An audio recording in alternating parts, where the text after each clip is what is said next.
Hello बच्चों। ये आपका आज नया चैप्टर स्टार्ट कर रहा हूँ मैं, इंटीग्रल्स। ठीक है। इसके अंदर सबसे पहले हम पढ़ेंगे जी वर्ड इंटीग्रेशन। इंटीग्रेशन क्या होता है? The process of finding integrals of a function is called integration.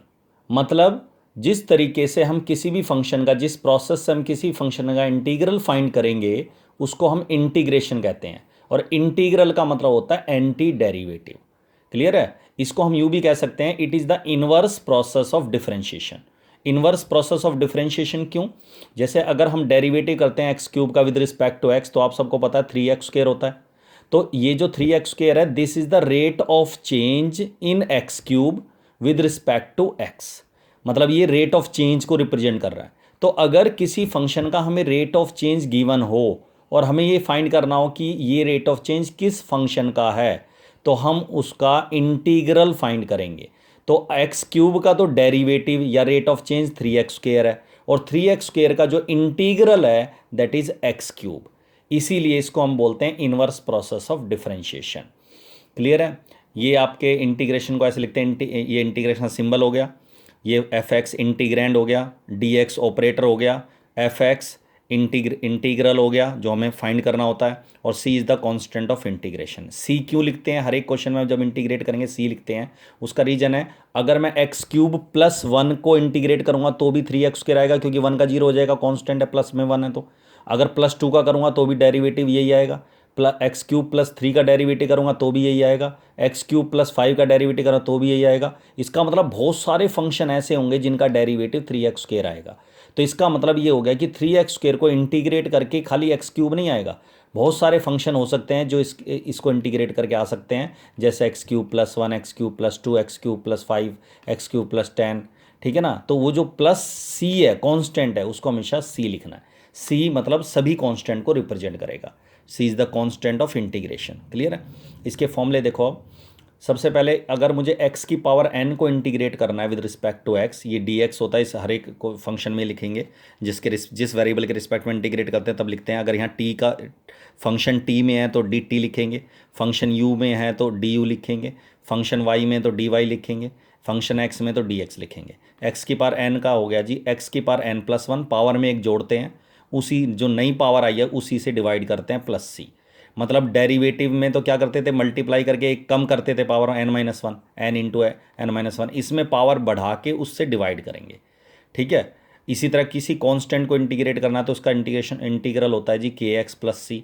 क्यों? क्योंकि kx का डेरिवेटिव k होता है, x का 1 होता है डेरिवेटिव, तो किसी भी कांस्टेंट को इंटीग्रेट करोगे तो उसके साथ x लिखना होगा प्लस सी। एक्सपोनेंशियल फंक्शन का e की पावर x का इंटीग्रेशन e की पावर x प्लस सी, लेकिन e exponential function with base a है, तो इसका होगा a की पावर x का a की power x by log a plus C. ठीक है? डिवाइड में आएगा लॉग ए, और 1/x को इंटीग्रेट करोगे तो लॉग x होता है प्लस सी।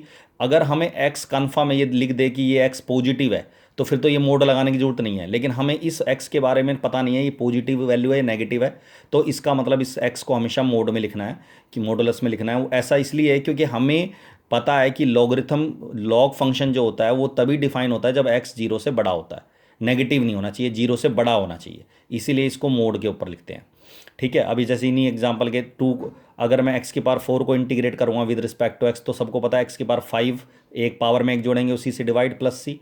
अगर किसी कांस्टेंट को इंटीग्रेट करूँगा तो उसके साथ x आ जाएगा 2x प्लस सी। इसी तरह a की पावर x को इंटीग्रेट, अभी मैंने बताया था डेरिवेटिव a की पावर x का सबको पता है, a की power x into log a होता है। तो अगर मैं a की पावर x को इंटीग्रेट करूँगा, इसका इंटीग्रल क्या आएगा, a की power x by log a। ये जो log a मल्टीप्लाई में डिवाइड में आ जाएगा यहाँ। क्लियर है यहाँ तक? इसी तरह साइन एक्स को इंटीग्रेट करके माइनस कॉस एक्स आएगा प्लस सी, क्योंकि हम सबको पता है कॉस एक्स का डेरिवेटिव माइनस साइन एक्स होता है, तो यहाँ तो माइनस लगाया नहीं मैंने, तो वो माइनस इधर ही लगाना है। इसका मतलब माइनस कॉस एक्स का डेरिवेटिव प्लस साइन एक्स होगा। इसी तरह कॉस एक्स को इंटीग्रेट करके साइन आएगा। आपको ये देखना है कि कॉस एक्स किसका डेरिवेटिव होता है, साइन का, वो लिखना है। सेक्स स्क्वायर एक्स किसका डेरिवेटिव होता है, टेन एक्स का, तो इसको इंटीग्रेट करके क्या आएगा, 10x प्लस सी। कोसेक स्क्वायर एक्स का इंटीग्रल क्या आएगा, माइनस कॉट एक्स प्लस सी। सेक एक्स 10x का सेक एक्स प्लस सी। कोसेक एक्स कॉट एक्स का minus cosec x plus C. क्यों? क्योंकि इन सब के डेरिवेटिव ये होंगे, तो ये इनवर्स है, मतलब इनके आपस में इनका डेरिवेटिव ये है, इनका इंटीग्रल ये है।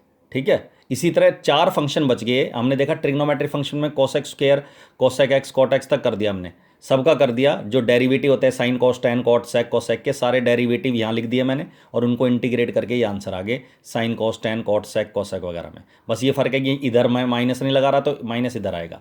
जो आंसर सी में आएंगे उनके आगे माइनस लगाना है ट्रिग्नोमेट्रिक फंक्शन में, ठीक है ना। कोसेक के आगे माइनस, कॉट के आगे माइनस, कोसेक कॉस के आगे माइनस।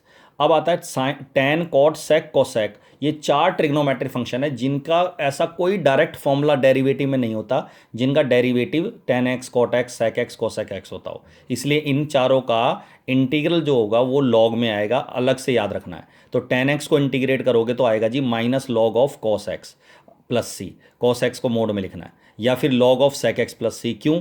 क्योंकि जो माइनस पावर है, आप सबको पता, लॉग के साथ जो पावर होती है वो कॉस की पावर आ जाएगी ऐसे, और कॉस की पावर -1 का मतलब 1/cos, 1/cos क्या होता है सेक एक्स, ठीक है। इसी तरह कॉट एक्स को इंटीग्रेट करेंगे log of sine x plus C या minus log of cosec x plus C.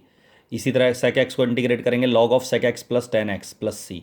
ये यूज़ करना है। ये भी होता है लॉग ऑफ 10π/4 + x/2, क्योंकि इसको सिंप्लीफाई करके ट्रिग्नोमेट्री के फॉर्मूले लगा के ये आता है, ठीक है। तो डायरेक्ट आप ये यूज़ करेंगे। कोसेक एक्स को इंटीग्रेट करेंगे तो ये यूज़ करेंगे लॉग ऑफ 10x/2 एंगल का आधा, या log of cosec x minus cot x plus C. इसी तरह tan इनवर्स एक्स का डेरिवेटिव सबको पता है 1/1 + x² होता है, तो इसको इंटीग्रेट करके tan इनवर्स एक्स आएगा।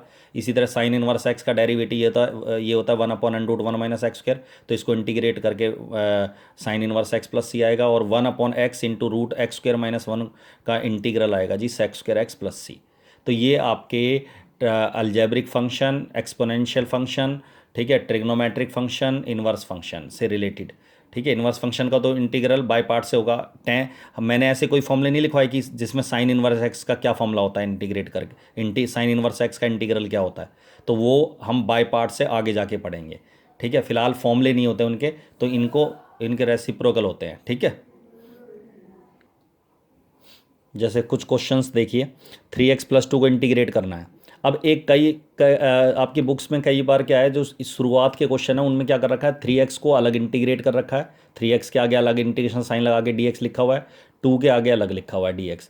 3x को इंटीग्रेट करेंगे तो x की पावर 1 है, x की पावर 1 होती है, तो इंटीग्रेट करते हैं तो क्या करते हैं, एक ऐड करते हैं, पावर में एक ऐड करेंगे 2 हो जाएगी /2 प्लस c1 लिखेंगे इसको इंटीग्रेट करके कांस्टेंट c1, और इसका 2 का हो गया 2x प्लस c2, और c1 प्लस c2 मिला के क्या लिखते हैं c। तो हमें ऐसे करने की जरूरत नहीं है, सीधा करना है। x को इंटीग्रेट करेंगे x² 2 का इंटीग्रल हो गया 2x प्लस c, ठीक है, डायरेक्ट आंसर। इसी तरह sec x के साथ मल्टीप्लाई में आ गया sec x plus tan x, और इसको इंटीग्रेट करना with respect to x, dx जरूर लिखना हर एक क्वेश्चन में। तो sec x को अंदर मल्टीप्लाई कर दो तो आ जाएगा sec² x plus sec x tan x। सबको पता है sec² किसका डेरिवेटिव होता है, tan x का, तो इसका इंटीग्रल tan x हो गया। sec x tan x किसका होता है, sec x का डेरिवेटिव होता है, तो इसको इंटीग्रेट करके क्या आ जाएगा sec x plus c। Clear है। इसी तरह कोई पावर आ जाए तो पावर खोलनी है, a² + 2ab + b², तो 3x का स्क्वायर 9x² हो गया, 2ab 4 × 12 = 24x हो गया, और ये हो गया 4 का स्क्वायर करेंगे 16। उसके बाद इंटीग्रेट कर दो, x की पावर 2 को इंटीग्रेट करेंगे तो पावर ऐड करके /3, x³ 3 x² 2 16 का 16x प्लस c। इसी तरह 3 से 9 कैंसिल हो गया, क्या 3x³ आ गया, 12x² आ गया, 16x आ गया प्लस c। क्लियर है यहाँ तक। इसी तरह अगर ऐसे कोई क्वेश्चन आ जाए इसमें x डिनोमिनेटर में x हो तो सेपरेट करो उसको, इसके नीचे भी सेपरेट करो। पहले 3x³ के नीचे x लिखेंगे x² आ जाएगा, 2x के नीचे x लिखेंगे 2 बचेगा, और 5/x। अब इंटीग्रेट करेंगे तो x² को इंटीग्रेट करेंगे तो x³ 3, ठीक है। 2 का इंटीग्रल क्या हो गया 2x, और 1/x आप सबको पता log x का डेरिवेटिव 1/x होता है, तो 1/x को इंटीग्रेट करके क्या आएगा log x का मोड, ठीक है, 5 ऐसी रहेगा प्लस c। तो इस तरीके से आपको इंटीग्रेट करने हैं। अभी कोई होमवर्क नहीं है, अगली क्लास में मैं जब आगे इस टॉपिक को और एक्सप्लेन करूँगा, कुछ क्वेश्चंस डिस्कस करेंगे, फिर मैं आपको होमवर्क दूंगा, ठीक है। That's all.